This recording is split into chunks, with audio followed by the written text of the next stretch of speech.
Social media کے ذریعے سوالات کا سلسلہ ہے۔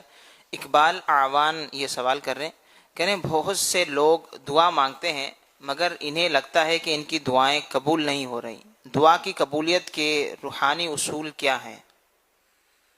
روحانی اصول، کیا بات ہے! روحانی اصول تو یہ کہ دعا مانگتا رہے، قبولیت کی طرف دیکھے بھی نہیں۔ سبحان اللہ۔ اللہ کے بندو، اللہ پاک خود فرماتا ہے ادعونی استجب لکم، تم مجھ سے دعا کرو میں قبول کروں گا۔ تو دعا قبول ہی قبول ہے۔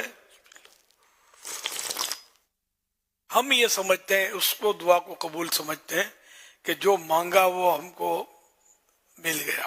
یا اللہ میرا بھائی جو بیمار ہے وہ صحت یاب ہو جائے، تو بھائی تپتے ہوئے بخار میں اٹھ کھڑا ہوگا، میرا بخار اب تو نہیں ہے، بخار صحیح ہو گیا، دعا قبول ہو گئی۔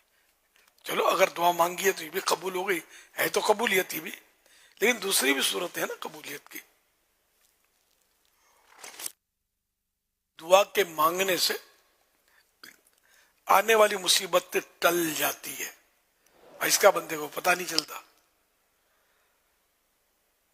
اس کی کئی مثالیں ہو سکتی ہے کہ آپ فلاں مکان میں جانے والے تھے اور وہاں آپ دعا مانگ کر گئے، تو وہاں سے آپ نکل آئے، آپ کو پتہ نہیں چلا کہ آپ کے لیے اس دعا کی برکت سے کیا ہوا ہے۔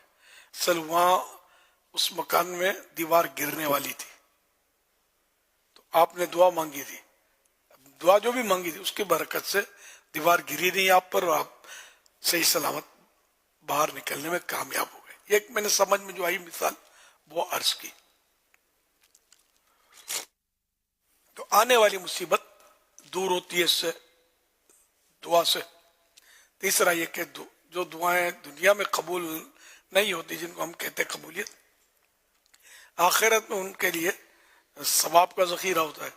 تو جب بندہ اپنی دنیا میں نہ قبول ہونے والی دعاؤں کا ثواب دیکھے گا قیامت میں، تو تمنا کرے گا کہ کاش دنیا میں کوئی بھی دعا قبول نہ ہوتی، سارا یہاں کے لیے میرے لیے ثواب کا ذخیرہ ہو جاتا،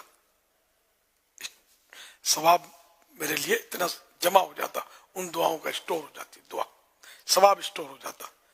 تو یوں مطلب ہے کہ ہر صورت میں دعا یوں سمجھو کہ قبول ہے۔ دعا مانگنے سے ہم لوگ بہت سستی کرتے ہیں، تو دعا مانگتے رہنا چاہیے۔ صلو علی الحبیب صلی اللہ علی محمد۔